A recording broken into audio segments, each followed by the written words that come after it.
Story Nori presents Katie and the Catnappers, dedicated to Leonie, with thanks for a great idea. Hello, this is Emma, and I'm here with a story about Katie, who's a witch. But that's a secret, and only a few people know about it, like her entire class at school, and of course, her best friend, Isis. This story is a tale of two cats, one handsome and expensive, the other scruffy and not expensive looking, but definitely unique.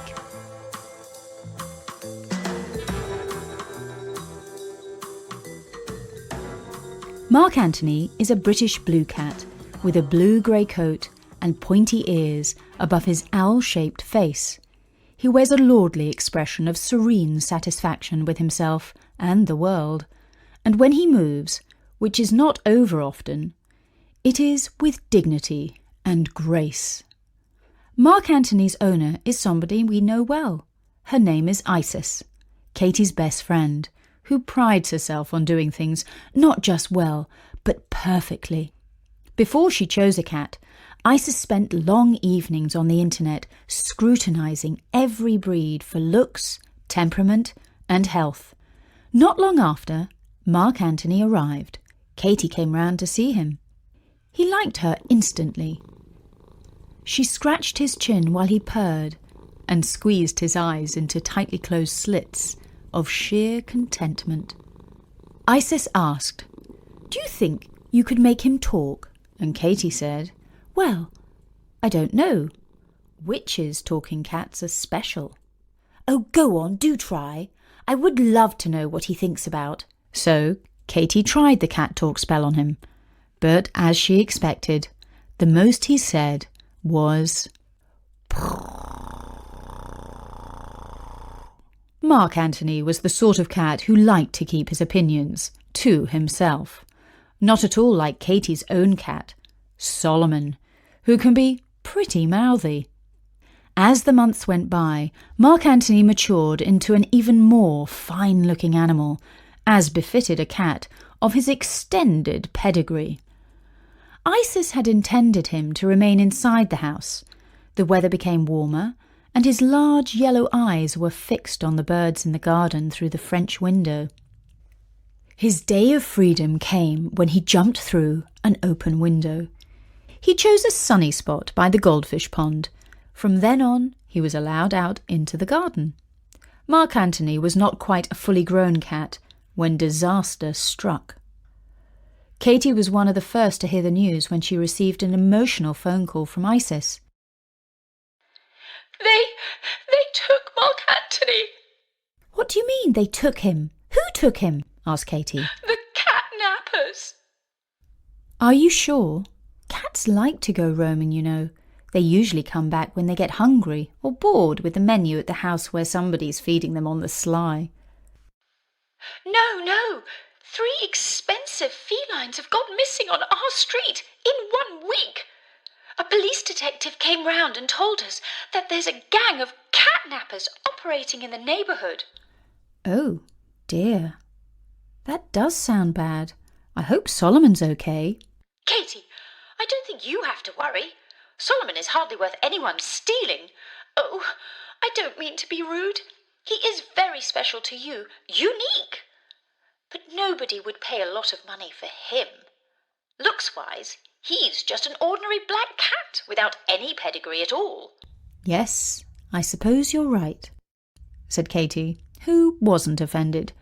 She could see the advantage in having a cat that catnappers wouldn't want to steal. "Listen, Katie, do you think you can help us find Mark Antony?" asked Isis. "How?" "Well, you know, with a magic spell or something." If it was Solomon, I could trace him through the crystal ball. But Mark Antony isn't a witch's cat, or even a slightly magical cat.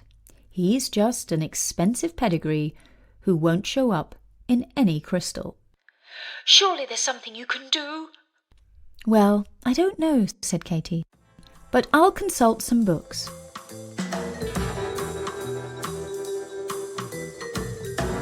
Katie picked up a much-loved volume called cats through the ages. She turned the pages, but could find few clues from history about catnappers. Then she began to read about a witch's cat that could shift its shape. Back in days of witches' persecution, owning a black cat could get you burned. So witches made their black cats look like tabbies. And that got her thinking. Maybe Solomon could tempt the catnappers after all, thought Katy. She found him curled up in the airing cupboard. He grumbled as she picked him up. "Meow! Where are you taking me? Don't you know it's rude to wake someone up all of a sudden?" And he was not at all pleased when he found himself placed inside the cat box. "Nothing to worry about, Solomon," Katy said. "We're visiting my friend Isis. I know that you like her a lot." "Yes, I do," agreed Solomon. "She's a classy sort of girl. Not like you." "Thank you, Solomon," said Katy. "I always appreciate your snobby comments." Solomon was happy to jump into Isis's arms as soon as Katy released him from the box. "I heard that you bought a kitty cat of your own," he said as she stroked his head. His eyes looked like they were closed, but there were tiny gaps between his eyelids, and he was watching jealously for signs of another feline. "Well, darling Solomon," said Isis, "that's why I need your help so very much. My poor cat, Mark Antony, has been stolen by catnappers, and I'm so very, very much counting on you to help me find him." "Catnappers?" asked Solomon. "They sound dangerous." "But you're such a brave and magical cat, Solomon. A few silly catnappers couldn't bother you." "You're so perceptive," said Solomon. "But what's in it for me?" "I'll love you forever." "And?" asked Solomon. "And my dad will pay for an entire day at the luxury cat spa, where you'll be pampered and pedicured and cat massaged and fed on catnip and wild organic trout to your heart's content." "How about the lifetime platinum package?" "Oh, come on, don't push your luck. My dad isn't made of money." "Well, okay. How can I be of service to you?" "It'll be so much fun," Isis declared, clapping her hands. "You'll be an undercover cat, a feline superhero. Katy will do a spell to smarten you up and make you look expensive. And then you will strut up and down our street every evening until the catnappers come along and catnap you. She will trace your location on the crystal ball, and we will rush into the robber's lair and rescue you and all the other cats who've been catnapped, including Mark Antony." "I don't get it," said Solomon. "Why do I have to change my appearance? Aren't I tempting enough for a catnapper?"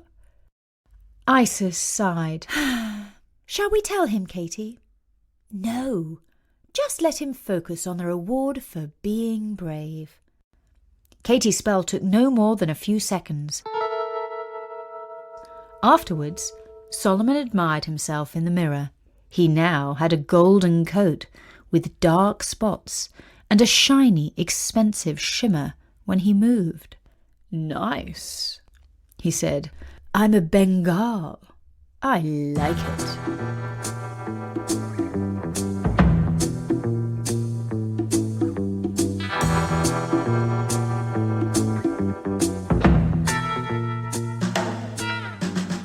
When Katy went home, the newly shimmering Solomon stayed with Isis. Naturally, her mum and dad wanted to know who was the newcomer. "He looks like a gangster with that coat," commented her dad. Solomon was not impressed and slipped through the open window into the garden. "Isn't it dangerous for him to go out with catnappers around?" asked Isis's mum.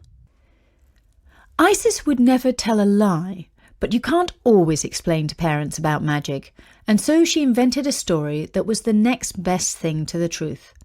She told them that he was an undercover police cat who had a GPS tracker under his skin. Solomon spent the evening patrolling up and down Isis's street, admiring the large 6-bedroom villas and the extensive gardens. "Katie's mum could never afford a house on a street like this," he said to himself mournfully. "She has far too many morals to make money, and absolutely refuses to dabble in alchemy. But what does she think all the bankers and lawyers and dentists do for a living? Hand out free cash to the poor? I don't think so." It wasn't until Saturday night that Solomon's feline sense told him something untoward was about to happen. He could have gone invisible, or turned himself into a tiger, or done any number of things to escape. But he thought of the cat spa and remained quite still.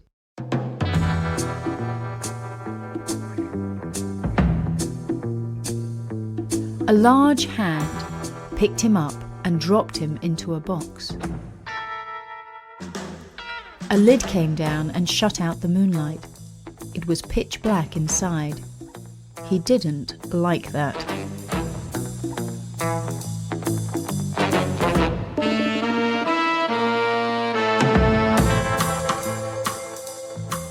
In the morning, Isis was waiting for Katie by the school gate. She was very excited. "Katie, I've got big news.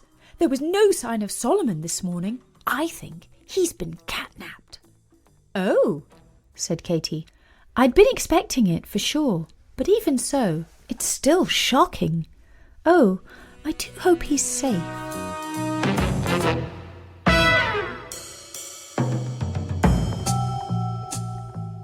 She worried about Solomon all day at school. As soon as she reached home in the evening, she ran upstairs to consult the crystal ball. But, to her dismay, there was no sign of Solomon. How strange, she thought. He must be deliberately hiding from the crystal magic.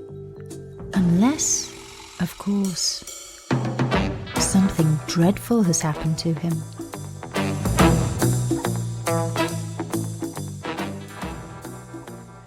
There was no sign of Solomon the next day, the day after, or even the day after that. Katie was increasingly concerned and wondered if she might ever see him again. Then on Friday evening, when she came back home feeling ever so worried, there he was, sitting on her doorstep with his usual black cat appearance. "Solomon! What happened to you?" Katie asked. "Have I got a story to tell you?" he said. "It's like a detective novel. The Catnappers' place was a good old dive. I had to live in the kitchen with 5 other cats. But things were starting to look up. They were about to sell me to a Romanian billionaire who lives in an actual castle with 45 bedrooms and 26 bathrooms. I was to have a boudoir, and a top artist was to paint my portrait. My flight was arranged, by a private jet, of course, when your silly spell ran out. One minute I was a prize Bengal cat jetting off to a life of luxury, and the next I was me again. I'm as handsome as any pedigree. But they lost interest right away. They chucked me out. The cheek! What skin-deep superficiality. Looks aren't everything, you know." "I do know," agreed Katie. "Some people are so shallow. All they think about is money and appearances. But you do realise that we love you regardless of your looks and lack of pedigree." "Well, I suppose so," admitted Solomon, licking his paw. "The feeling's mutual." "Well, thanks very much," said Katie. "Oh, and what about Mark Antony? I do hope he's safe." He's all right. They're sending him to a mega-wealthy family in Shanghai tomorrow." "Tomorrow? There's no time to lose," exclaimed Katie. "Where is this catnapper hideout?" "Oh, it's not far. It's at number 3, Plunder Road." "Really?" exclaimed Katie, because that address was just around the corner. She phoned Isis, and Isis told her dad where Mark Antony was being held prisoner, and he told the police detective investigating the catnappings. He insisted on how urgent the situation was. The very next evening, the police called round at the address and rescued the cats, just in time to save Mark Antony, who was packed up and ready to leave for Shanghai. And several other expensive cats soon reunited with their rightful owners, while 2 catnappers were in the police station's cells. And perhaps, just perhaps, Solomon learned to appreciate that looks and luxury are nice, but genuine love is more important.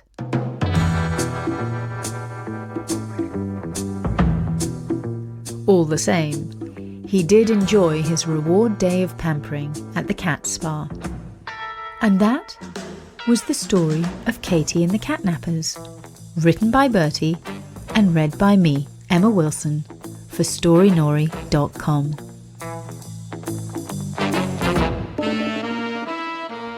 And I'm delighted to dedicate this story to Leonie, who suggested that we write a Katie story about catnappers. Well, thank you, Leonie. That was a fabulous idea. I do hope you enjoy what we did with your suggestion. And don't forget, there are loads more Katie stories and many, many other stories on our website at storynori.com. And you can catch our latest stories by subscribing to the podcast. We even have apps for Android and Apple. And there are even more stories if you subscribe to the Patreon account. For now, from me, Emma, at storynori.com. Goodbye.